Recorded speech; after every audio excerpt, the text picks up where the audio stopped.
എറണാകുളം ജില്ലയിലായിരുന്നു നാടിനെ നടുക്കിയ ദാരുണ സംഭവം അരങ്ങേറിയത്. വൈകുന്നേരം ഏകദേശം 6:30 മണിയോടുകൂടി എറണാകുളം നോർത്ത് റെയിൽവേ സ്റ്റേഷനിൽ നിന്നും 200 മീറ്റർ മാറി റെയിൽവേ പാളത്തിന് സമീപത്തുകൂടി വിൻസെന്റ് എന്ന വ്യക്തി തന്റെ ജോലികൾ പൂർത്തിയാക്കി നടന്നു പോകുന്നതിനിടയിലായിരുന്നു സമീപത്തുള്ള കുറ്റിക്കാട്ടിൽ നിന്നും അസ്വാഭാവികമായ രീതിയിലുള്ള ഒരു മുരൾച്ച കേട്ടത്.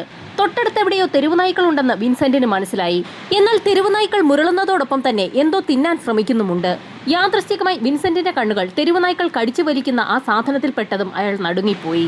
അതൊരു മനുഷ്യന്റെ കാലാണ്. കാലിൽ പാദസരം ധരിച്ചിട്ടുള്ളത് കൊണ്ട് തന്നെ അതൊരു സ്ത്രീയുടെ കാലാണെന്ന് ഒറ്റ നോട്ടത്തിൽ തന്നെ വിൻസെന്റിന് വ്യക്തമായി. ഭയന്നു പോയ വിൻസെന്റ് പ്ലാറ്റ്ഫോമിലേക്ക് ഓടിക്കയറുകയും റെയിൽവേ പോലീസിനെ കണ്ട് വിവരം പറയുകയും ചെയ്തു. വിൻസെന്റ് ചൂണ്ടിക്കാണിച്ച സ്ഥലത്തേക്ക് റെയിൽവേ പോലീസ് അതിവേഗത്തിൽ തന്നെ എത്തുകയും ചെയ്തു. റെയിൽവേ പാളത്തിന് സമീപമുള്ള കുറ്റിക്കാട്ടിൽ പൊട്ടിപ്പൊളിഞ്ഞ നിലയിൽ ഒരു ആസ്ബറ്റോസ് ഷീറ്റ് കിടപ്പുണ്ട്. ആ ഷീറ്റിനടിയിൽ നിന്നുമാണ് ഒരു സ്ത്രീയുടെ കാല് തെരുവുനായ്ക്കൾ വലിച്ചിഴയ്ക്കാൻ ശ്രമിക്കുന്നത്. ഷീറ്റിനടിയിൽ ഒരു സ്ത്രീരൂപം കിടക്കുന്നുണ്ടെന്ന് പോലീസ് സംഘത്തിന് വ്യക്തമായി. റെയിൽവേ പോലീസ് ഉടൻ തന്നെ വിവരം സമീപത്തുള്ള പോലീസ് സ്റ്റേഷനിൽ അറിയിച്ചു. SI ഉൾപ്പെടുന്ന സംഘം അതിവേഗം തന്നെ സംഭവസ്ഥലത്തേക്ക് എത്തി. സംഭവസ്ഥലത്തെത്തിയ പോലീസ് സംഘം ആസ്ബറ്റോസ് ഷീറ്റ് എടുത്ത് മാറ്റിയതും രൂക്ഷഗന്ധം വമിച്ചു തുടങ്ങി. ചുരിദാർ ധരിച്ചിരിക്കുന്ന ആ സ്ത്രീയുടെ പാൻസ് അഴിഞ്ഞുപോയ നിലയിലാണ്. റെയിൽവേ സ്റ്റേഷന്റെ തൊട്ടടുത്തായിട്ടും ഇങ്ങനെ ഒരു സ്ത്രീരൂപം അവിടെ കിടന്നിട്ടും ആരുടെയും ശ്രദ്ധയിൽപ്പെടാത്തതിൽ പോലീസുകാർക്ക് സംശയം തോന്നി. വിവരമറിഞ്ഞ് അപ്പോഴേക്കും ആ പ്രദേശമാകെ ആളുകളെ കൊണ്ട് നിറഞ്ഞിരുന്നു. അതുമാത്രവുമല്ല, ആ സ്ത്രീയുടെ ശരീരം അഴുകിയ നിലയിലാണ്. എന്നിട്ടും മൃതദേഹത്തിൽ നിന്നുള്ള രൂക്ഷഗന്ധം അവിടെയെങ്ങും അനുഭവപ്പെടാത്തതിലും പോലീസിന് സംശയം തോന്നി. മൃതദേഹം അവിടെ നിന്ന് എടുക്കാൻ ശ്രമിച്ചപ്പോഴാണ് നടുക്കുന്ന ഒരു കാഴ്ച പോലീസുകാർ കണ്ടത്. ആ സ്ത്രീയുടെ ശരീരത്തിൽ നിന്നും കഴുത്ത് അറ്റുമാറുന്ന കാഴ്ചയായിരുന്നു അത്. SIയുടെ നിർദ്ദേശപ്രകാരം ഉടൻ തന്നെ മൃതദേഹം പോസ്റ്റ്മോർട്ടത്തിനായി ഹോസ്പിറ്റലിലേക്ക് ഷിഫ്റ്റ് ചെയ്തു. തൊട്ടടുത്ത ദിവസം തന്നെ ഇൻക്വസ്റ്റ് നടപടികളും ആരംഭിച്ചു. രാവിലെ തന്നെ ഫോറൻസിക് സംഘം ഡെഡ് ബോഡി കിടന്നിരുന്ന റെയിൽവേ ലൈനിന് സമീപമെത്തി തിരച്ചിൽ ആരംഭിച്ചു. ആ പ്രദേശത്ത് ഒരു പിടിവലി നടന്നതിന്റെ ലക്ഷണങ്ങളൊന്നും തന്നെ കണ്ടെത്താൻ ഫോറൻസിക് സംഘത്തിന് കഴിഞ്ഞില്ല. ആ പ്രദേശത്തൊക്കെ തിരച്ചിൽ നടത്തിയെങ്കിലും ഫോറൻസിക് സംഘത്തിന് പ്രത്യേകിച്ചൊന്നും തന്നെ കണ്ടെത്താൻ കഴിഞ്ഞില്ല. ആകെ പോലീസിന് ലഭിച്ചിരിക്കുന്ന ഒരു തെളിവ് ആ മൃതദേഹത്തോടൊപ്പം ഉണ്ടായിരുന്ന പഴയ ഒരു ബാഗാണ്. മൃതദേഹം ഹോസ്പിറ്റലിലേക്ക് ഷിഫ്റ്റ് ചെയ്തപ്പോൾ ആ ബാഗും ഹോസ്പിറ്റലിലേക്ക് കൊണ്ടുപോയിട്ടുണ്ട്. അധികം വൈകാതെ തന്നെ ആ സ്ത്രീയുടെ മൃതദേഹത്തിന്റെ ഇൻക്വസ്റ്റ് നടപടികൾ ഹോസ്പിറ്റലിൽ ആരംഭിച്ചു. ഇൻക്വസ്റ്റ് നടപടികൾ ആരംഭിച്ച സമയത്തായിരുന്നു ഞെട്ടിക്കുന്ന ഒരു സത്യം ഡോക്ടർമാർക്ക് മനസ്സിലായത്. അതിക്രൂരമായാണ് ആ സ്ത്രീ കൊല്ലപ്പെട്ടിരിക്കുന്നത്. ആ സ്ത്രീയുടെ പുറത്ത് നിരവധി കുത്തുകൾ ഏറ്റിട്ടുണ്ട്. അവരുടെ കഴുത്തിൽ ഒരു ഷോൾ മുറുക്കി കെട്ടിയ നിലയിലാണ്. ഈ സമയത്തായിരുന്നു പോലീസ് സംഘം മൃതദേഹത്തോടൊപ്പം ഉണ്ടായിരുന്ന ബാഗ് പരിശോധിച്ചു നോക്കിയത്. ബാഗിനുള്ളിൽ നിന്നും ഒരു താക്കോലും കുറച്ച് മേക്കപ്പ് സാധനങ്ങളും 5000 രൂപയും പോലീസിന് ലഭിച്ചു. ഇതോടൊപ്പം തന്നെ ചെറിയൊരു പേഴ്സ് കൂടി ബാഗിനുള്ളിലെ അറയിലുണ്ടായിരുന്നു. ആ പേഴ്സിനുള്ളിൽ ഒരു സ്ത്രീയുടെ ബ്ലാക്ക് ആൻഡ് വൈറ്റ് ഫോട്ടോയും എറണാകുളം ജനറൽ ഹോസ്പിറ്റലിലെ ഒരു OP ടിക്കറ്റും ഉണ്ടായിരുന്നു. 32 വയസ്സുള്ള വിദ്യ എന്ന സ്ത്രീയുടെ പേരിൽ എടുത്തിരിക്കുന്ന OP ടിക്കറ്റാണത്. അതിനു പുറമെ ഒരു മൊബൈൽ ഫോൺ കൂടി ആ ബാഗിനുള്ളിൽ നിന്ന് പോലീസിന് ലഭിച്ചു. കൊല്ലപ്പെട്ടിരിക്കുന്നത് വിദ്യയാണ്. വിദ്യയുടെ റൂംമേറ്റായ മീര തന്നെയാണ് മൃതദേഹം തിരിച്ചറിഞ്ഞിരിക്കുന്നത്. സാധാരണഗതിയിൽ വൈകുന്നേരത്തോടുകൂടി വിദ്യ റൂമിലേക്ക് മടങ്ങിയെത്തേണ്ടതാണ്. ചിലപ്പോഴൊക്കെ വിദ്യ സുഹൃത്തുക്കൾക്കൊപ്പം പോകാറുണ്ട്. അങ്ങനെ എവിടേക്കെങ്കിലും പോയതായിരിക്കുമെന്നാണ് റൂംമേറ്റ് മീര കരുതിയിരുന്നത്. ഇതേസമയം ജനറൽ ഹോസ്പിറ്റലിൽ പോസ്റ്റ്മോർട്ടം നടപടികൾ പുരോഗമിക്കുകയായിരുന്നു. പോസ്റ്റ്മോർട്ടം നടത്തിയ ഡോക്ടർമാർ ഞെട്ടിക്കുന്ന ചില വിവരങ്ങളാണ് പോലീസുകാരെ അറിയിച്ചത്. വിദ്യയുടെ ശരീരത്തിൽ 16 തവണ കുത്തേറ്റിട്ടുണ്ട്. ആഴത്തിലുള്ള മുറിവുകൾ ആന്തരിക അവയവങ്ങളെ പോലും കീറിമുറിച്ച അവസ്ഥയിലാണ്. അത് മാത്രവുമല്ല, വിദ്യയുടെ കഴുത്ത് വെട്ടിമുറിച്ച നിലയിലാണ്. കഴുത്തിൽ ഒരു ഷാൾ കൊണ്ട് വരിഞ്ഞു മുറുകിയിട്ടുണ്ട്. വിദ്യയുടെ മരണം സംഭവിച്ചതിന് ശേഷമാണ് ആ ഷാൾ ഉപയോഗിച്ച് കഴുത്തിൽ കുരുക്കിട്ടിരിക്കുന്നത്. അയ്യപ്പൻകോവിൽ ഭാഗത്തേക്കുള്ള ചെറുവഴിയിൽ വെച്ച് കുറ്റിക്കാടുകൾ നിറഞ്ഞ പ്രദേശത്താണ് വിദ്യയുടെ ഡെഡ് ബോഡി കിടന്നിരുന്നത്. ആ പ്രദേശത്ത് നിന്നും കിട്ടാവുന്നത്ര CCTV വിഷ്വൽസ് ശേഖരിക്കാൻ തന്നെ പോലീസ് സംഘം തീരുമാനിച്ചു. പോസ്റ്റ്മോർട്ടം നടത്തിയ ഡോക്ടർമാർ പറഞ്ഞിരിക്കുന്നത് വിദ്യയുടെ മരണം സംഭവിച്ചിട്ട് 72 മണിക്കൂറുകൾ പിന്നിട്ടു എന്നാണ്. അതുകൊണ്ട് തന്നെ വിദ്യയുടെ മൃതദേഹം ലഭിക്കുന്നതിന് 2 ദിവസം മുൻപുള്ള CCTV വിഷ്വൽസ് പോലീസ് സംഘം കളക്ട് ചെയ്തു തുടങ്ങി. റെയിൽവേ സ്റ്റേഷന് പുറമെ സമീപത്തുള്ള കടകളിൽ നിന്നും വീടുകളിൽ നിന്നുമുള്ള CCTV വിഷ്വൽസ് കൂടി പോലീസ് സംഘം കളക്ട് ചെയ്തു. ഏകദേശം ഒരേ വ്യക്തികൾ തന്നെയാണ് ആ ദിവസങ്ങളിൽ ആ വഴിയിലൂടെ കടന്നുപോയിട്ടുള്ളത്. അവരൊക്കെ അതുവഴി സ്ഥിരമായി പോകുന്ന ആളുകളുമാണ്. അവരെയൊക്കെ പോലീസ് സംഘം ലിസ്റ്റ് ചെയ്തു. അതിനു പുറമെ റെയിൽവേ സ്റ്റേഷന് സമീപത്ത് താമസിക്കുന്ന അന്യദേശ തൊഴിലാളികളെ കേന്ദ്രീകരിച്ചും പോലീസ് സംഘം അന്വേഷണം ആരംഭിച്ചു. അവരുടെ ക്യാമ്പുകളിലെത്തി പോലീസ് സംഘം ചോദ്യം ചെയ്യൽ ആരംഭിച്ചപ്പോഴാണ് കൂട്ടത്തിലുള്ള 2 പേർ നാട്ടിലേക്ക് പോയി എന്നുള്ള വിവരം അവിടെ താമസിച്ചുകൊണ്ടിരുന്ന തൊഴിലാളികൾ പോലീസിനെ അറിയിച്ചത്. എന്നാൽ അവർ പോയിട്ട് ഒരാഴ്ച പിന്നിട്ടു എന്നാണ് തൊഴിലാളികൾ പോലീസിനോട് പറഞ്ഞത്. അവരൊഴികെയുള്ള ബാക്കി ആളുകളെ പോലീസ് സംഘം വിശദമായ ചോദ്യം ചെയ്യലിന് വിധേയമാക്കി. സാധാരണഗതിയിൽ അന്യദേശ തൊഴിലാളികൾ ഇത്തരം ക്രൈമുമായി ബന്ധപ്പെട്ട് പോലീസ് പിടിയിലാകാറുണ്ട്. അതുകൊണ്ട് തന്നെ അവരെയെല്ലാം പോലീസ് സംഘം വിശദമായി ചോദ്യം ചെയ്തു. അതിനു പുറമെ ആ വഴിയിലൂടെ സ്ഥിരമായി യാത്ര ചെയ്യുന്ന വ്യക്തികളെയും സമീപത്തുള്ള താമസക്കാരെയും ഒക്കെ പോലീസ് സംഘം ചോദ്യം ചെയ്തു. എത്ര ചോദ്യം ചെയ്തിട്ടും പ്രത്യേകിച്ച് പ്രതിയിലേക്ക് എത്തുന്ന ഒന്നും തന്നെ കണ്ടെത്താൻ പോലീസ് സംഘത്തിന് കഴിഞ്ഞില്ല. പോലീസ് അന്വേഷണം പുരോഗമിക്കുന്നതിനിടയിലായിരുന്നു ഞെട്ടിക്കുന്ന ഒരു വാർത്ത പോലീസിനെ തേടിയെത്തിയത്. വിദ്യയുടെ മൃതദേഹം കണ്ടെത്തിയ അതേ റെയിൽവേ പാളത്തിന് സമീപത്തു നിന്നും മറ്റൊരു ഡെഡ് ബോഡി കൂടി പോലീസിന് ലഭിച്ചു. ഒറ്റ നോട്ടത്തിൽ ട്രെയിൻ തട്ടി മരിച്ചതാണെന്നേ തോന്നൂ. ആ സ്ത്രീയുടെ മൃതദേഹം പോസ്റ്റ്മോർട്ടം നടപടികൾക്കായി അതിവേഗം തന്നെ ഹോസ്പിറ്റലിലേക്ക് ഷിഫ്റ്റ് ചെയ്തു. ഒരേ സ്ഥലത്തു നിന്നും വീണ്ടും വീണ്ടും സ്ത്രീകളുടെ മൃതദേഹം ലഭിക്കുന്നതിൽ നാട്ടുകാർ പലതും പറഞ്ഞു തുടങ്ങി. ആ സ്ഥലത്തു നിന്നും നിരവധി സ്ത്രീകളുടെ മൃതദേഹം ഇതിനോടകം ലഭിച്ചു എന്ന് ഒരു വ്യക്തി പറയുന്നത് ഇതിനിടയിൽ പോലീസുകാരുടെ ശ്രദ്ധയിൽപ്പെട്ടു. ആ വ്യക്തിയെ പോലീസുകാർ വിശദമായി തന്നെ ചോദ്യം ചെയ്തു. ജോസഫ് എന്ന ആ വ്യക്തി 5 വർഷമായി ആ റെയിൽവേ സ്റ്റേഷനിൽ തന്നെ വർക്ക് ചെയ്യുകയാണ്. കഴിഞ്ഞ 1.5 വർഷത്തിനിടയിൽ 5ഓളം സ്ത്രീകളുടെ മൃതദേഹങ്ങൾ അതേ ഏരിയയിൽ നിന്ന് ലഭിച്ചിട്ടുണ്ടെന്നും അയാൾ പോലീസിന് മൊഴി നൽകി. എല്ലാ തവണയും പതിവ് പോലെ തന്നെ മൃതദേഹങ്ങൾ പോസ്റ്റ്മോർട്ടത്തിനായി ഹോസ്പിറ്റലിലേക്ക് ഷിഫ്റ്റ് ചെയ്യാറുണ്ട്. എന്നാൽ തുടർന്ന് യാതൊരു അന്വേഷണവും ഉണ്ടാകാറുമില്ല. അക്കാര്യങ്ങളൊക്കെ ജോസഫ് പോലീസുകാരുടെ ശ്രദ്ധയിൽപ്പെടുത്തി. ജോസഫ് പറഞ്ഞ കാര്യങ്ങളൊക്കെ കേട്ട SI ഉടൻ തന്നെ സ്റ്റേഷനിലെത്തുകയും നേരത്തെ നടന്നിട്ടുള്ള 5 മരണങ്ങളുടെയും പോസ്റ്റ്മോർട്ടം സംബന്ധിച്ചുള്ള റിപ്പോർട്ടുകൾ എടുക്കുകയും ചെയ്തു. കൊല്ലപ്പെട്ടിരിക്കുന്ന 6 പേരിൽ 5 പേരും സ്ത്രീകൾ തന്നെയാണ്. ഒരാൾ ട്രാൻസ് വുമണും. ഈ മരണങ്ങൾ തമ്മിൽ എന്തെങ്കിലും ബന്ധമുണ്ടോ എന്ന് തോന്നിക്കുന്ന തരത്തിലുള്ള മൊഴികൾ ആരും തന്നെ പറഞ്ഞിട്ടുമില്ല. കൊല്ലപ്പെട്ടിരിക്കുന്ന 5 സ്ത്രീകളിൽ 4 പേരും അതിക്രൂരമായി റേപ്പ് ചെയ്യപ്പെട്ടിട്ടുണ്ട്. 5ാമത്തെ സ്ത്രീയെയും അതിക്രൂരമായാണ് കൊലപ്പെടുത്തിയിരിക്കുന്നത്. ആ മരണങ്ങൾ തമ്മിൽ എന്തെങ്കിലും ബന്ധമുണ്ടോ എന്നുള്ള കാര്യത്തിൽ ഇപ്പോൾ കേസ് അന്വേഷിക്കുന്ന SI വിനോദിനും സംശയം തോന്നി. ഇപ്പോൾ റെയിൽവേ ട്രാക്കിന് സമീപത്തു നിന്നും പോലീസിന് ലഭിച്ചിരിക്കുന്ന സ്ത്രീയുടെ മൃതദേഹം ആകെ തകർന്ന അവസ്ഥയിലാണ്. ആ സ്ത്രീ അതിക്രൂര പീഡനത്തിന് ഇരയായിട്ടുണ്ടോ എന്ന് പോലും മനസ്സിലാക്കാൻ കഴിയാത്ത അവസ്ഥയിലാണ് അവരുടെ മൃതദേഹം ലഭിച്ചിട്ടുള്ളത്. നേരത്തെ മരണപ്പെട്ടിട്ടുള്ള ഓരോ സ്ത്രീകളുടെയും ഫയലുകൾ പോലീസ് സംഘം വിശദമായി തന്നെ പരിശോധിച്ചു. ഓരോ മരണവും 2 മാസങ്ങൾക്കിടയിലാണ് സംഭവിച്ചിരിക്കുന്നത്. എല്ലാ മരണങ്ങൾക്കുമിടയിലും 2 മാസത്തെ ഗ്യാപ്പുണ്ട്. കൊല്ലപ്പെട്ടിരിക്കുന്ന സ്ത്രീകളിൽ 3 പേർ എറണാകുളത്ത് തന്നെ ഉള്ളവരാണ്. ബാക്കിയുള്ള ആളുകൾ ജില്ലയ്ക്ക് പുറത്തുള്ളവരും. എല്ലാ മൃതദേഹങ്ങളും ലഭിച്ചിരിക്കുന്നത് ഏകദേശം ഒരേ സ്പോട്ടിൽ നിന്ന് തന്നെയാണ്. പലരുടെയും മൃതദേഹങ്ങൾ കൊല ചെയ്യപ്പെട്ടതിന് ശേഷം ട്രെയിനിന് മുൻപിലേക്ക് തള്ളിയിട്ട അവസ്ഥയിലാണ്. പോസ്റ്റ്മോർട്ടം റിപ്പോർട്ട് അനുസരിച്ച് എല്ലാ സ്ത്രീകളുടെയും മരണം സംഭവിച്ചിട്ടുള്ളത് പകൽ സമയത്ത് തന്നെയാണ്. പകൽ സമയത്ത് സ്ത്രീകളെ ഇത്തരത്തിൽ ഉപദ്രവിച്ച് കൊല്ലുന്ന ഒരു വ്യക്തി ആ പ്രദേശത്ത് അങ്ങനെ ആരാണുള്ളതെന്ന് പോലീസിന് സംശയം തോന്നി. നേരത്തെ കൊല്ലപ്പെട്ടിട്ടുള്ള സ്ത്രീകളുടെയൊക്കെ മരണവാർത്ത പത്രത്തിലും TVയിലുമൊന്നും അത്ര വലിയ ശ്രദ്ധ പിടിച്ചു പറ്റാഞ്ഞതുകൊണ്ട് തന്നെ അന്വേഷണത്തിനായി പ്രത്യേക ഇൻവെസ്റ്റിഗേഷൻ ടീമൊന്നും എത്തിയിട്ടുമില്ല, അന്വേഷണം നടത്തിയിട്ടുമില്ല. മൃതദേഹങ്ങളൊക്കെ ലഭിച്ച സമയത്ത് ലോക്കൽ പോലീസ് അന്വേഷണം നടത്തിയിട്ടുണ്ട്. എന്നാൽ പ്രതി അല്ലെങ്കിൽ പ്രതികളെ കിട്ടാത്ത സാഹചര്യത്തിൽ ആ കേസ് ക്ലോസ് ചെയ്തിരിക്കുകയുമാണ്. SI വിനോദ് തനിക്ക് തോന്നിയ സംശയങ്ങളൊക്കെ SPയെയും DYSPയെയും ഒക്കെ അറിയിച്ചു. പിന്നീട് ആ കേസിന്റെ ഗതി തന്നെ മാറി. രഹസ്യമായി ഈ കേസ് അന്വേഷിക്കാൻ പുതിയൊരു ഇൻവെസ്റ്റിഗേഷൻ ടീമിനെ തന്നെ DYSP കോൺസ്റ്റിറ്റ്യൂട്ട് ചെയ്തു. പോലീസ് സംഘം ഈ കേസിന് പിന്നാലെയുണ്ടെന്ന് മനസ്സിലാക്കിയാൽ പ്രതി അല്ലെങ്കിൽ പ്രതികൾ രക്ഷപ്പെടാനുള്ള സാധ്യത കൂടുതലാണ്. അതുകൊണ്ട് തന്നെ അടുത്ത ഇരയെ തേടി പ്രതി അല്ലെങ്കിൽ പ്രതികൾ ഇറങ്ങുന്ന സമയത്ത് കൈയോടെ തന്നെ അവരെ പിടികൂടാൻ പോലീസ് സംഘം തീരുമാനിച്ചു. പോലീസുകാർ തീരുമാനിക്കുന്ന വ്യക്തിയെ തന്നെ ഇരയാക്കി പ്രതികൾക്ക് മുൻപിലേക്ക് ഇട്ടുകൊടുക്കാൻ പോലീസ് തീരുമാനിച്ചു. പോലീസ് സംഘം അങ്ങനെ ഒരു തീരുമാനമെടുത്തതിന് പിന്നിൽ മറ്റൊരു കാരണം കൂടിയുണ്ട്. കൊല്ലപ്പെട്ടിരിക്കുന്ന സ്ത്രീകൾ തമ്മിൽ യാതൊരു ബന്ധവുമില്ല. ആകസ്മികമായി ഒത്തുകിട്ടാറുള്ള ഇരകളെ കീഴ്പ്പെടുത്തുക എന്നുള്ളതാണ് പ്രതികൾ ചെയ്തു വന്നിട്ടുള്ളത്. നോർത്ത് റെയിൽവേ സ്റ്റേഷനിൽ നിന്നും അയ്യപ്പൻകാവ് ഭാഗത്തേക്ക് പോകുന്നതിനിടയിലുള്ള ആളൊഴിഞ്ഞ ഇടവഴിയിൽ വെച്ചാണ് സംഭവം നടക്കാറുള്ളത്. അത് മനസ്സിലാക്കിയ പോലീസ് സംഘം ഇരയെ അവിടെ എത്തിക്കാൻ തന്നെ തീരുമാനിച്ചു. സ്പെഷ്യൽ ഇൻവെസ്റ്റിഗേഷൻ ടീമിന്റെ നിർദ്ദേശമനുസരിച്ച് വേഷം മാറിയ പോലീസ് ഉദ്യോഗസ്ഥ ടെസ്സിയെ സംഭവസ്ഥലത്തേക്ക് പോലീസ് സംഘം എത്തിക്കുകയും ചെയ്തു. ഏകദേശം 2 ആഴ്ചയോളം ആ ഇടവഴിയിലൂടെ ടെസ്സി നടന്നു പോയിട്ടും പ്രതി അല്ലെങ്കിൽ പ്രതികൾ അവരെ സമീപിച്ചില്ല. ടെസ്സി ആ വഴിയിലൂടെ നടന്നു പോകുമ്പോൾ പോലീസ് ഉദ്യോഗസ്ഥർ വേഷം മാറി മറ്റൊരു ഭാഗത്ത് അവരെ നിരീക്ഷിക്കുന്നുണ്ടാകും.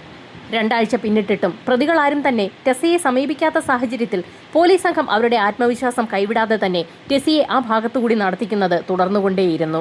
അങ്ങനെ ഒരു ദിവസം സാധാരണക്കാരിയെ പോലെ സാധനങ്ങളൊക്കെ വാങ്ങിക്കൊണ്ട് ടെസ്സി ആ ഇടവഴിയിലൂടെ നടന്നു പോകുന്നതിനിടയിലായിരുന്നു പിന്നിൽ നിന്നും ആരോ വിളിക്കുന്നത് ശ്രദ്ധയിൽപ്പെട്ടത്. തിരിഞ്ഞു നോക്കി ടെസ്സി കാണുന്നത് ഒരു ചെറുപ്പക്കാരനെയാണ്. തന്റെ തലയിലേക്ക് കൈ ചൂണ്ടിക്കാണിച്ചുകൊണ്ട് ആ ചെറുപ്പക്കാരൻ എന്തൊക്കെയോ പറയാൻ ശ്രമിക്കുന്നതാണ് ടെസ്സി കണ്ടത്. എന്താണെന്ന് ടെസ്സി ചോദിച്ചെങ്കിലും ആ ചെറുപ്പക്കാരൻ ടെസ്സിയുടെ തലയിലേക്ക് വിരൽ ചൂണ്ടിക്കൊണ്ട് ടെസ്സിയുടെ അടുത്തേക്ക് എത്തി. ഈ സമയത്തായിരുന്നു അപ്രതീക്ഷിതമായി ഒരു വിസിലടി ശബ്ദം ആ ചെറുപ്പക്കാരൻ കേട്ടത്. പോലീസുകാർ അതിവേഗം തന്നെ ആ ചെറുപ്പക്കാരനെ വളയുകയും കസ്റ്റഡിയിലെടുക്കുകയും ചെയ്തു. ഒന്നും മനസ്സിലാകാത്തതുപോലെ ചെറുപ്പക്കാരൻ പോലീസുകാരോട് കാര്യം തിരക്കി. ടെസ്സിയുടെ തലയിൽ എന്തോ ഇരിക്കുന്നത് കണ്ട് അത് എടുത്തു കളയാനാണ് താൻ ശ്രമിച്ചതെന്ന് ആ ചെറുപ്പക്കാരൻ ഹിന്ദിയിൽ പോലീസുകാരോട് പറഞ്ഞു. പോലീസ് സംഘം ആ ചെറുപ്പക്കാരനെ അതിവേഗം തന്നെ സ്റ്റേഷനിലെത്തിച്ച് ചോദ്യം ചെയ്യൽ ആരംഭിച്ചു. ബീഹാറിലെ ഗോപാൽഗഞ്ച് സ്വദേശിയായ സോനം കുമാറിനെയാണ് പോലീസ് സംഘം കസ്റ്റഡിയിലെടുത്തിരിക്കുന്നത്.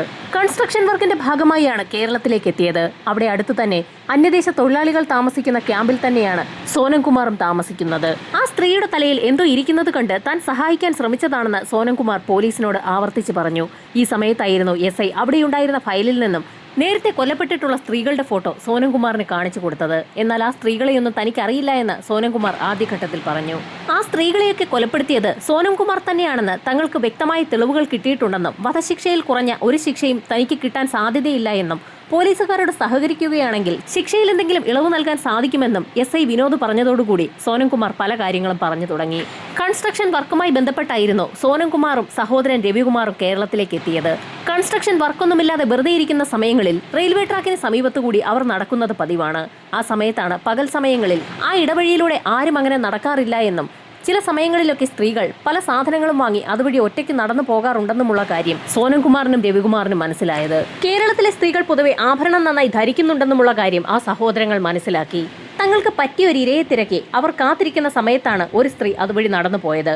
ആ സ്ത്രീയുടെ തലയിൽ എന്തോ ഇരിക്കുന്നു എന്ന് ചൂണ്ടിക്കാണിച്ചുകൊണ്ട് രവികുമാർ തന്നെയാണ് അവരുടെ അടുത്തേക്ക് അടുത്തത്.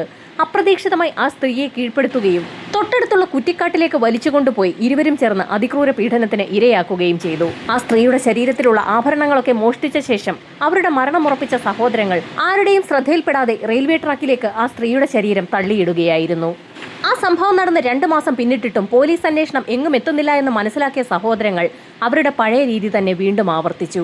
അങ്ങനെ തുടർച്ചയായി 5 സ്ത്രീകളെയാണ് അവർ കൊലപ്പെടുത്തിയത്. ആ സ്ത്രീകളുടെ ശരീരത്തിൽ നിന്നും അഴിച്ചെടുക്കുന്ന സ്വർണ്ണാഭരണങ്ങൾ കേരളത്തിലെ ഒരു സ്ഥലത്തും വിൽക്കാതെ ബീഹാറിൽ കൊണ്ടുപോയി അവിടെയുള്ള ജ്വല്ലറികളിൽ വിറ്റ് പണമാക്കാറാണ് പതിവ്. സോനംകുമാർ പറഞ്ഞ കാര്യങ്ങൾ കേട്ട് നടുങ്ങിപ്പോയ DYSP ഉൾപ്പെടുന്ന സംഘം കൊല്ലപ്പെട്ട ട്രാൻസ്ജെൻഡറിന്റെ ഫോട്ടോയും സോനംകുമാറിനെ കാണിച്ചു. എന്നാൽ ആ സ്ത്രീയെ തനിക്ക് പരിചയമില്ല എന്നും ആ സ്ത്രീയെ താൻ കൊലപ്പെടുത്തിയിട്ടില്ല എന്നും അങ്ങനെ ഒരു സ്ത്രീ കൊല്ലപ്പെട്ട വാർത്ത താനും അറിഞ്ഞിരുന്നു എന്നും പോലീസിനോട് വ്യക്തമാക്കി. ട്രാൻസ്ജെൻഡർ വിദ്യയുടെ മരണത്തിന് ശേഷം മറ്റൊരു സ്ത്രീ കൂടി മരിച്ചിട്ടുണ്ട്. ആ സ്ത്രീയെയും തങ്ങൾ തന്നെയാണ് കൊലപ്പെടുത്തിയതെന്ന് സോനംകുമാർ പോലീസിന് മൊഴി നൽകി. 6 കൊലപാതകങ്ങളും തങ്ങൾ തന്നെയാണ് നടത്തിയിരിക്കുന്നതെന്ന് സോനംകുമാർ ഉറപ്പിച്ചു പറഞ്ഞെങ്കിലും വിദ്യയെ മാത്രം കൊലപ്പെടുത്തിയത് തങ്ങളല്ല എന്നുള്ള മൊഴിയിൽ അയാൾ ഉറച്ചു നിൽക്കുകയും ചെയ്തു. വിദ്യയെ കൊലപ്പെടുത്തിയത് സോനംകുമാറും അയാളുടെ സഹോദരനും ചേർന്നല്ല എങ്കിൽ പിന്നെ ആരാണ് ആ മരണത്തിന് ഉത്തരവാദിയെന്നും വിദ്യയുടെ മൃതദേഹം അതേ സ്പോട്ടിൽ എങ്ങനെ വന്നു എന്നും പോലീസിന് സംശയം തോന്നി. അത് മാത്രവുമല്ല, വിദ്യയുടെ ഡെഡ് ബോഡി ലഭിച്ച സമയത്ത് സഹോദരങ്ങൾ രണ്ടും ബീഹാറിൽ തന്നെയായിരുന്നു. അന്യദേശ തൊഴിലാളികളുടെ ക്യാമ്പിൽ അന്വേഷിച്ചെത്തിയ പോലീസ് സംഘത്തിന് ആ വിവരം നേരത്തെ തന്നെ ലഭിച്ചിട്ടുള്ളതാണ്. ആ സഹോദരങ്ങൾ ബീഹാറിൽ തന്നെ ഉണ്ടായിരുന്നോ എന്നുള്ള കാര്യം പോലീസ് സംഘം അന്വേഷിച്ച് ഉറപ്പുവരുത്തുകയും ചെയ്തു. 6 കൊലപാതകങ്ങളും താൻ തന്നെയാണ് ചെയ്തതെന്ന് സോനംകുമാർ പോലീസിനോട് സമ്മതിച്ചിട്ടുണ്ട്. എന്നാൽ വിദ്യയെ കൊന്നത് താനല്ല എന്നും അയാൾ ആവർത്തിച്ച് പറയുന്നുണ്ട്. 7 പേരെ കൊന്നാലും ഒരാളെ കൊന്നാലും ശിക്ഷ ഒന്ന് തന്നെ ആയതുകൊണ്ട് തന്നെ സോനംകുമാർ കള്ളം പറയുകയായിരിക്കില്ല എന്ന് DYSP ഉൾപ്പെടുന്ന സംഘം വിലയിരുത്തി. അത് മാത്രവുമല്ല, വിദ്യ കൊല്ലപ്പെടുന്ന സമയത്ത് ആ സഹോദരങ്ങൾ ബീഹാറിൽ തന്നെ ഉണ്ടായിരുന്നു എന്നുള്ള ടവർ ലൊക്കേഷൻ ഡീറ്റെയിൽസും പോലീസിന് ലഭിച്ചിട്ടുണ്ട്. അങ്ങനെയെങ്കിൽ വിദ്യയെ കൊലപ്പെടുത്തിയത് ആരായിരിക്കാം? വിദ്യയെ കൊലപ്പെടുത്തിയ വ്യക്തി ആര് തന്നെയാണെങ്കിലും അത് കണ്ടെത്താൻ തന്നെ പോലീസ് സംഘം തീരുമാനിച്ചു. അങ്ങനെ വിദ്യയുടെ മരണവുമായി ബന്ധപ്പെട്ട് പോലീസ് സംഘം കളക്ട് ചെയ്ത മുഴുവൻ ഡീറ്റെയിൽസും ഒന്നുകൂടി വിശദമായ പരിശോധനയ്ക്ക് വിധേയമാക്കി. ഈ സമയത്തായിരുന്നു വിദ്യയുടെ പോസ്റ്റ്മോർട്ടം റിപ്പോർട്ട് DYSP വിശദമായി തന്നെ ഒന്ന് വായിച്ചു നോക്കിയത്. പല ആവർത്തി വായിച്ചു നോക്കിയപ്പോൾ DYSPക്ക് ഒരു സംശയം തോന്നി. 16 തവണ ആഴത്തിലുള്ള കുത്തേറ്റാണ് വിദ്യ മരണപ്പെട്ടിരിക്കുന്നത്. അവരുടെ കൈവശമുണ്ടായിരുന്ന പണമോ ആഭരണമോ ഒന്നും തന്നെ നഷ്ടമായിട്ടില്ല. ആഴത്തിലുള്ള കുത്തേറ്റ് വിദ്യ മരണമടഞ്ഞിട്ടും ആ മരണം ഉറപ്പിക്കുന്നതിന് വേണ്ടി അവരുടെ കഴുത്തിൽ ഷാളിട്ട് മുറുക്കിയിട്ടുമുണ്ട്. വിദ്യ എന്ന ട്രാൻസ് വുമൺ കൊല്ലപ്പെടണമെന്നുള്ള നിർബന്ധ ബുദ്ധിയോടുകൂടി ആരോ അവരെ കൊലപ്പെടുത്തിയിരിക്കുകയാണെന്നുള്ള കാര്യം DYSPക്ക് വ്യക്തമായി. അങ്ങനെയെങ്കിൽ വിദ്യയെ പരിചയമുള്ള വ്യക്തി തന്നെയാകാം അവരെ കൊലപ്പെടുത്തിയിരിക്കുന്നത്. അതുകൊണ്ട് തന്നെ വിദ്യയുടെ ബാക്ക്ഗ്രൗണ്ട് വിശദമായി ഒന്ന് പഠിക്കാൻ തന്നെ പോലീസ് സംഘത്തിന് നിർദ്ദേശം കിട്ടി. DYSP വളരെ വ്യക്തമായൊരു ലീഡാണ് കൊടുത്തിരിക്കുന്നത്. ആ ലീഡിനെ അടിസ്ഥാനമാക്കി അന്വേഷണ സംഘം ഒരു അന്വേഷണം നടത്താൻ തന്നെ തീരുമാനിച്ചു. വിദ്യയുമായി ബന്ധപ്പെട്ട് ട്രാൻസ് കമ്മ്യൂണിറ്റിയിൽ ബന്ധമുള്ള ആളുകളെ മുഴുവൻ ലിസ്റ്റ് ഔട്ട് ചെയ്ത പോലീസ് സംഘം അവരെ ഓരോരുത്തരെയായി വിളിച്ചു വരുത്തി ചോദ്യം ചെയ്യൽ ആരംഭിച്ചു. വിദ്യയുടെ ഏറ്റവും അടുത്ത സുഹൃത്തായ മീരയെ തന്നെയാണ് പോലീസ് സംഘം ആദ്യം സ്റ്റേഷനിലേക്ക് വിളിച്ചു വരുത്തിയത്. വിദ്യയെക്കുറിച്ച് തനിക്കറിയാവുന്ന കാര്യങ്ങളൊക്കെ മീര പോലീസുകാരോട് തുറന്നു പറഞ്ഞു. കഴിഞ്ഞ 10 വർഷമായി വിദ്യ എറണാകുളത്ത് തന്നെയുണ്ട്. അതിനു മുൻപ് വിദ്യ തന്റെ സ്വന്തം നാടായ തിരുവനന്തപുരത്തെ ബാലരാമപുരത്തായിരുന്നു. വിദ്യയുടെ യഥാർത്ഥ പേര് വിശാഖ് എന്നാണ്. വളരെ ചെറുപ്പത്തിൽ തന്നെ ഒരു പെൺകുട്ടിയുമായി പ്രണയത്തിലായ വിശാഖ് അവളെ വിവാഹം കഴിക്കുകയും ചെയ്തു. എന്നാൽ വിവാഹശേഷമാണ് താനൊരു സ്ത്രീയായി മാറുന്നു എന്നുള്ള കാര്യം വിശാഖിന് വ്യക്തമായത്. അങ്ങനെയാണ് അയാൾ ആ പെൺകുട്ടിയിൽ നിന്നും ഡിവോഴ്സ് വാങ്ങി എറണാകുളത്തേക്കെത്തി പിന്നീട് ട്രാൻസ് കമ്മ്യൂണിറ്റിയുടെ ഭാഗമായി മാറിയത്. തന്റെ ഭർത്താവായ വിശാഖ് ഒരു സ്ത്രീയായി മാറുകയാണെന്ന് മനസ്സിലാക്കിയ ആ പെൺകുട്ടി മ്യൂച്വൽ കൺസേണിൽ തന്നെ ഡിവോഴ്സിന് തയ്യാറാവുകയായിരുന്നു. വിശാഖ് ഒരു ട്രാൻസ് വുമണായി മാറുകയാണെന്നുള്ള സത്യം ആ പെൺകുട്ടി മറ്റുള്ള ആളുകളെ അറിയിച്ചതുമില്ല. അതുകൊണ്ട് തന്നെ തന്റെ ഭാര്യയെക്കുറിച്ചുള്ള ഒരു കാര്യങ്ങളും വിശാഖ് സുഹൃത്തായ മീരയോട് പറഞ്ഞിട്ടുമുണ്ടായിരുന്നില്ല. വിശാഖ് എന്ന വിദ്യയെക്കുറിച്ച് അറിയാവുന്ന കാര്യങ്ങളെല്ലാം മീര പോലീസുകാരോട് പറഞ്ഞു. വിശാഖിന് ശത്രുക്കൾ ആരെങ്കിലും ഉണ്ടോ എന്ന് പോലീസുകാർ ചോദിച്ചെങ്കിലും അങ്ങനെ ശത്രുക്കൾ ആരും ഉള്ളതായി തനിക്ക് അറിവില്ല എന്ന് മീര പോലീസുകാരോട് പറഞ്ഞു. വിശാഖിന്റെ വീട്ടിൽ അച്ഛനും അമ്മയും സഹോദരിയുമാണുള്ളത്. തന്റെ ശരീരത്തിനും മനസ്സിനും ഉണ്ടാകുന്ന മാറ്റങ്ങൾ വീട്ടുകാരെ വിഷമിപ്പിക്കാതിരിക്കുന്നതിന് വേണ്ടിയാണ് വിശാഖ് സ്വന്തം നാട് വിട്ട് എറണാകുളത്തേക്ക് എത്തിയത്. മീരയിൽ നിന്നും വിശാഖിന്റെ സഹോദരി വീണയുടെ മൊബൈൽ നമ്പർ കൈവശപ്പെടുത്തിയ പോലീസ് സംഘം വീണയെ നേരിൽ കണ്ട് വിശാഖിനെ കുറിച്ച് അന്വേഷിച്ചു തുടങ്ങി. വിശാഖിന്റെ അമ്മ ഒരു ടീച്ചറാണ്. എന്നാൽ പിതാവാകട്ടെ തികഞ്ഞ ഒരു മദ്യപാനി ആയതുകൊണ്ട് തന്നെ കുടുംബം നോക്കാത്ത ആളുമാണ്. ഏക പ്രതീക്ഷ എല്ലാവർക്കും വിശാഖിലായിരുന്നു. ഡിഗ്രി പഠനം കഴിഞ്ഞ ഉടൻ തന്നെ വിശാഖിന് ടെക്നോ പാർക്കിൽ ഒരു ജോലിയും ലഭിച്ചു. അവിടെ തന്നെയുള്ള ഒരു സുഹൃത്തിനെ തന്നെ പരിചയപ്പെടുകയും ആ പെൺകുട്ടിയുമായി അടുപ്പത്തിലായ വിശാഖ് അവളെ തന്നെ വിവാഹം കഴിക്കുകയും ചെയ്തു. പിന്നീട് 6 മാസങ്ങൾക്ക് ശേഷം അവർ വിവാഹമോചിതരുമായി. വിശാഖിലുണ്ടായ മാറ്റമറിഞ്ഞ് വീട്ടുകാരാകെ തകർന്നു. വീട്ടുകാരോട് പറയാതെ വിശാഖ് അങ്ങനെയാണ് എറണാകുളത്തേക്ക് പോകുന്നത്. IT പ്രൊഫഷണലായിരുന്ന വിശാഖ് വിദ്യയായി മാറിയ സമയത്ത് ഒട്ടുമിക്ക ട്രാൻസ്ജെൻഡർമാരും ചെയ്യാറുള്ളത് പോലെ ബസ്സിലും ട്രെയിനിലുമൊക്കെ പാട്ട് പാടുകയും ഭിക്ഷയാചിക്കുകയും ഒക്കെ ചെയ്താണ് വിശാഖ് എന്ന വിദ്യ എറണാകുളത്ത് ജീവിച്ചത്.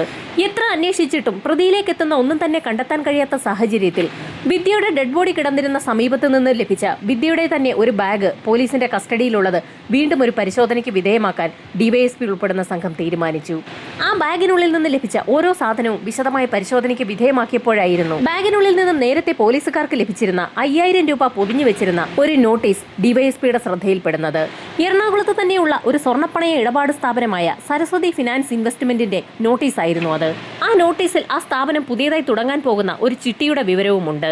ആ സ്ഥാപനവുമായി ബന്ധപ്പെട്ട് വിദ്യയ്ക്ക് എന്തെങ്കിലും ബന്ധമുണ്ടോ എന്നൊന്ന് അന്വേഷിക്കാൻ തന്നെ പോലീസ് സംഘം തീരുമാനിക്കുകയും ആ ഫിനാൻസ് സ്ഥാപനത്തിലെത്തി അവിടെയുള്ള ആളുകളെയൊക്കെ വിശദമായി ചോദ്യം ചെയ്യുകയും അവിടെയുള്ള ലെഡ്ജർ പരിശോധിക്കുകയും ചെയ്തു. എന്നാൽ വിദ്യ എന്ന പേരിൽ അങ്ങനെ ഒരാൾ ആ സ്ഥാപനത്തിൽ ചിട്ടിയിടപാടുകളോ പണയമിടപാടുകളോ നടത്തിയിട്ടില്ല എന്ന് അവിടെയുള്ള ഉദ്യോഗസ്ഥർ മൊഴി നൽകി. വിദ്യയുടെ പേരും അവിടെയുള്ള ലെഡ്ജറിലൊന്നും കണ്ടെത്താൻ പോലീസിന് കഴിഞ്ഞില്ല. എങ്കിലും ആ ലെഡ്ജറിന്റെ കഴിഞ്ഞ 6 മാസത്തെ ട്രാൻസാക്ഷൻ നടത്തിയിട്ടുള്ള പേജുകളുടെയൊക്കെ ഫോട്ടോസ് പോലീസ് സംഘം കളക്ട് ചെയ്യുകയും ചെയ്തു. വിദ്യയുടെ മരണം സംഭവിച്ച ദിവസവും അതിനുശേഷമുള്ള ദിവസങ്ങളിലും ആ ഇടപെടിയിലൂടെ നടന്നു പോയിട്ടുള്ള ഒട്ടുമിക്ക ആളുകളുടെയും CCTV വിഷ്വൽസ് കേന്ദ്രീകരിച്ച് പോലീസ് സംഘം അന്വേഷണം നടത്തിയിട്ടുണ്ട്. അന്ന് അതുവഴി കടന്നു പോയിട്ടുള്ള ഏതെങ്കിലും വ്യക്തികൾക്ക് വിദ്യയുടെ മരണവുമായി ബന്ധമുണ്ടെന്ന് തന്നെ പോലീസ് ഉറപ്പിച്ചിട്ടുണ്ട്. അതുവഴി കടന്നു പോയിട്ടുള്ള വ്യക്തികളുടെയൊക്കെ വിവരങ്ങൾ ശേഖരിച്ച പോലീസ് സംഘം അവരെയൊക്കെ വിശദമായി ചോദ്യം ചെയ്യുകയും അവരുടെയൊക്കെ പേര് വിവരങ്ങൾ രേഖപ്പെടുത്തുകയും ചെയ്തിട്ടുണ്ട്. അന്ന് അതുവഴി കടന്നുപോയ വ്യക്തികളുടെയും വിദ്യയുമായി ബന്ധമുള്ള വ്യക്തികളുടെയും ഒക്കെ ഡീറ്റെയിൽസ് പോലീസ് സംഘം ശേഖരിച്ചിട്ടുണ്ട്. അവരുടെയൊക്കെ പേര് വിവരങ്ങൾ ഓരോന്നായി ഡിവൈഎസ്പിയുടെ നിർദ്ദേശപ്രകാരം SI വായിച്ചു തുടങ്ങി. ആ പേരുകളിൽ ഉൾപ്പെട്ടിട്ടുള്ള ഏതെങ്കിലും വ്യക്തികൾ അവരുടെ പേര് വിവരങ്ങൾ സ്വർണ്ണപ്പണയ ഇടപാട് സ്ഥാപനത്തിൽ നിന്നും ശേഖരിച്ചിട്ടുള്ള ലെഡ്ജറിന്റെ ഫോട്ടോ കോപ്പികളിൽ ഉണ്ടോ എന്ന് നോക്കാൻ ഡിവൈഎസ്പി ഉടൻ തന്നെ നിർദ്ദേശം നൽകി. അങ്ങനെ ഓരോ വ്യക്തികളുടെയും പേര് വിവരങ്ങൾ വായിക്കുന്നതിനിടയിലായിരുന്നു സാമ്യമുള്ള 3 പേരുകൾ ഒരുപോലെ വരുന്നത് ഡിവൈഎസ്പിയുടെ ശ്രദ്ധയിൽപ്പെട്ടത്. രാജീവ് എന്നൊരു വ്യക്തിയും രാജീവ് കുമാർ എന്നൊരു വ്യക്തിയും രാജീവ് കൊട്ടിയൂർ എന്നൊരു വ്യക്തിയും 2 ലിസ്റ്റിലും ഒരുപോലെ ഉൾപ്പെട്ടിട്ടുണ്ട്. പോലീസ് സംഘം 3 രാജീവുമാരെയും കണ്ടെത്തി ചോദ്യം ചെയ്യാൻ തന്നെ തീരുമാനിച്ചു. രാജീവും രാജീവ് കുമാറും എറണാകുളത്ത് തന്നെ ഉള്ളവരാണ്. എന്നാൽ രാജീവ് കൊട്ടിയൂർ എന്ന വ്യക്തി എറണാകുളം ഷിപ്പ്യാർഡിലാണ് ജോലി ചെയ്യുന്നത്. ഷിപ്പ്യാർഡിലെത്തി പോലീസ് സംഘം വിശദമായ ഒരു അന്വേഷണം നടത്തി. തന്റെ കുഞ്ഞ് മരണപ്പെട്ടതിനെ തുടർന്ന് രാജീവ് തന്റെ നാട്ടിലേക്ക് ജോലി മതിയാക്കി പോയി എന്നാണ് ഷിപ്പ്യാർഡിലുള്ള വ്യക്തികൾ പോലീസിന് മൊഴി നൽകിയത്. നേരത്തെ ചോദ്യം ചെയ്ത രാജീവ് നോർത്ത് സ്റ്റേഷന് സമീപത്ത് ഒരു കട നടത്തുന്ന വ്യക്തിയാണ്. പിന്നീട് ചോദ്യം ചെയ്ത രാജീവ് കുമാർ ആകട്ടെ ഒരു അധ്യാപകനും. അവരിൽ ഇരുവരിലും സംശയം തോന്നാത്ത പോലീസ് സംഘം രാജീവ് കൊട്ടിയൂരിനെ തന്നെ കേന്ദ്രീകരിച്ച് ഒരു അന്വേഷണം നടത്താൻ തീരുമാനിച്ചു. അങ്ങനെയാണ് രാജീവിനെ തേടി പോലീസ് സംഘം കണ്ണൂരിലെത്തിയത്. രാജീവിനോട് സംസാരിച്ച പോലീസുകാർക്ക് തീർത്തും അത്ഭുതം തോന്നി. താൻ പോലീസുകാരെ പ്രതീക്ഷിച്ചിരിക്കുകയായിരുന്നു എന്നും ഇന്നല്ലെങ്കിൽ നാളെ പോലീസ് സംഘം തന്നെ തേടിയെത്തുമെന്ന് തനിക്ക് അറിവുള്ള കാര്യമാണെന്നും രാജീവ് പോലീസുകാരോട് പറഞ്ഞു. രാജീവിനോട് കൂടുതൽ കാര്യങ്ങളൊന്നും ചോദിക്കാതെ തന്നെ അയാൾ നടന്ന സംഭവങ്ങളൊക്കെ തുറന്നു പറഞ്ഞു. ഏതാനും നാളുകൾക്ക് മുൻപാണ് ഹൃദയവാൽവിലെ തകരാറിനെ തുടർന്ന് രാജീവിന്റെ മകൻ മരണപ്പെട്ടത്. രാജീവിന് എല്ലാമായിരുന്ന മകനു വേണ്ടിയായിരുന്നു രാജീവ് എറണാകുളത്തെത്തി ജോലി ചെയ്തുകൊണ്ടിരുന്നത്. പെട്ടെന്നൊരു ദിവസം മകന്റെ അസുഖം മൂർച്ഛിച്ചതിനെ തുടർന്ന് മകനെ എത്രയും വേഗം ഹോസ്പിറ്റലിൽ എത്തിക്കണമെന്ന് പറഞ്ഞുകൊണ്ട് വീട്ടിൽ നിന്നും ഒരു ഫോൺ കോൾ എത്തിയതിനെ തുടർന്നായിരുന്നു തന്റെ മാല സരസ്വതി ഫിനാൻസ് സ്ഥാപനത്തിൽ പണയം വെച്ച് കിട്ടിയ 30,000 രൂപയുമായി കണ്ണൂരിലേക്ക് പുറപ്പെടുന്നതിനായി ആ റെയിൽവേ സ്റ്റേഷന് സമീപത്തേക്ക് എത്തിയത്. രാജീവ് സ്റ്റേഷനിൽ എത്തിയപ്പോൾ തന്നെ ട്രെയിൻ എടുക്കുന്ന കാഴ്ചയാണ് ദൂരെ നിന്ന് തന്നെ അയാൾ കണ്ടത്. സ്റ്റേഷനിലേക്കുള്ള ഇടവഴിയിലേക്ക് ഓടുന്നതിനിടയിലായിരുന്നു അപ്രതീക്ഷിതമായി രാജീവിനെ പിന്നിൽ നിന്നും ആരോ പിടിച്ചു തള്ളിയത്. അയാളുടെ കൈവശമുണ്ടായിരുന്ന ബാഗ് ഒരു ട്രാൻസ്ഫോമർ തട്ടിപ്പറിച്ചുകൊണ്ട് ഓടുന്ന കാഴ്ചയാണ് രാജീവ് കണ്ടത്. കാല് പിടിച്ച് അപേക്ഷിച്ചിട്ടും ആ സ്ത്രീ അതൊന്നും വകവയ്ക്കാതെ രാജീവിനെ ഉപദ്രവിച്ച ശേഷം അവിടെ നിന്ന് കടന്നുപോയി. തന്റെ മകൻ ക്രിട്ടിക്കൽ സ്റ്റേജിലായതുകൊണ്ട് തന്നെ ട്രെയിൻ മിസ്സായാൽ ശരിയാവില്ല എന്ന് മനസ്സിലാക്കിയ രാജീവ് സ്റ്റേഷനിലേക്ക് അതിവേഗം ഓടിയെത്തിയെങ്കിലും ട്രെയിൻ പോവുകയും ചെയ്തു. ഒരുപാട് കാത്തിരുന്നതിന് ശേഷമാണ് കണ്ണൂരിലേക്കുള്ള അടുത്ത ട്രെയിൻ എത്തിയത്. രാജീവ് കണ്ണൂരിലെത്തിയെങ്കിലും തന്റെ മകൻ മരിച്ചു കഴിഞ്ഞിരുന്നു. തന്റെ അവസാന നിമിഷങ്ങളിൽ അച്ഛനെ കാണണമെന്ന് പറഞ്ഞ് ആ മകൻ വാശി പിടിച്ച് കരഞ്ഞിരുന്നു. തന്റെ മകന്റെ അവസാന നിമിഷങ്ങളിൽ ഒപ്പമുണ്ടാകാൻ കഴിയാതെ പോയതിന് കാരണം ആ ട്രാൻസ് വുമൺ ആണെന്ന് മനസ്സിലുറപ്പിച്ച രാജീവ് മകന്റെ ചടങ്ങുകളൊക്കെ പൂർത്തിയാക്കിയ ശേഷം തിരികെ എറണാകുളത്തേക്ക് തന്നെ എത്തി. ഒരവസരം കാത്തിരുന്ന രാജീവ് ആ റെയിൽവേ ട്രാക്കിന് സമീപത്ത് വെച്ച് തന്നെ ട്രാൻസ് വുമൺ വിദ്യയെ കൈവശം കരുതിയിരുന്ന കത്തി ഉപയോഗിച്ച് അതിക്രൂരമായി കുത്തിക്കൊലപ്പെടുത്തുകയും ചെയ്തു. അവരുടെ മരണം ഉറപ്പാക്കുന്നതിനായി കഴുത്തിൽ ഒരു ഷോൾ ചുറ്റുകയും ചെയ്തു. പിന്നീട് അവരുടെ മൃതദേഹം റെയിൽവേ ട്രാക്കിന് സമീപത്തേക്ക് വലിച്ചിട്ടു. അവരുടെ ശരീരത്തിന് മുകളിലേക്ക് ഒരു ആസ്പെറ്റോസ് ഷീറ്റ് ഇട്ട ശേഷം അവിടെ നിന്ന് കടന്നു പോവുകയും ചെയ്തു. രാജീവ് പറഞ്ഞ കാര്യങ്ങൾ ഒരമ്പരപ്പോടു കൂടിയാണ് പോലീസ് സംഘം കേട്ടുനിന്നത്. നേരത്തെ വിദ്യ എന്ന വിശാഖിന്റെ കഥയും പോലീസുകാർ കേട്ടതാണ്. അവർ വിദ്യയെക്കുറിച്ചുള്ള കാര്യങ്ങളൊക്കെ രാജീവിനോടും പറഞ്ഞു. രാജീവിനും തീർത്തും ഒരമ്പരപ്പാണുണ്ടായത്. ഒരു IT ഉദ്യോഗസ്ഥനായിരുന്ന വിശാഖ് ഇത്തരത്തിലൊരു മോഷണം നടത്തുമോ എന്ന് രാജീവിന് പോലും സംശയം തോന്നി. തനിക്കൊരു പക്ഷെ തെറ്റ് പറ്റിയതായിരിക്കുമോ എന്ന് രാജീവ് സംശയിച്ചു. പലപ്പോഴും ട്രാൻസ്ജെൻഡേഴ്സായി മാറുന്ന ആളുകളെ സമൂഹം പരിഗണിക്കാറില്ല. അവർക്കുള്ള ജോലിയുടെ അവസരങ്ങൾ പോലും നിഷേധിക്കപ്പെടാറുണ്ട്. അങ്ങനെ വരുന്ന അവസരങ്ങളിൽ പല ട്രാൻസ്ജെൻഡർമാരും ജീവിക്കാൻ കഴിയാതെ വരുന്ന സാഹചര്യങ്ങളിൽ തിരഞ്ഞെടുക്കുന്ന വഴി തന്നെയാണ് മോഷണവും പിടിച്ചുപറിയും. ഇവിടെ വിശാഖ് എന്ന വിദ്യയ്ക്കും അതുതന്നെയാകാം സംഭവിച്ചതെന്ന് പോലീസ് വിലയിരുത്തി.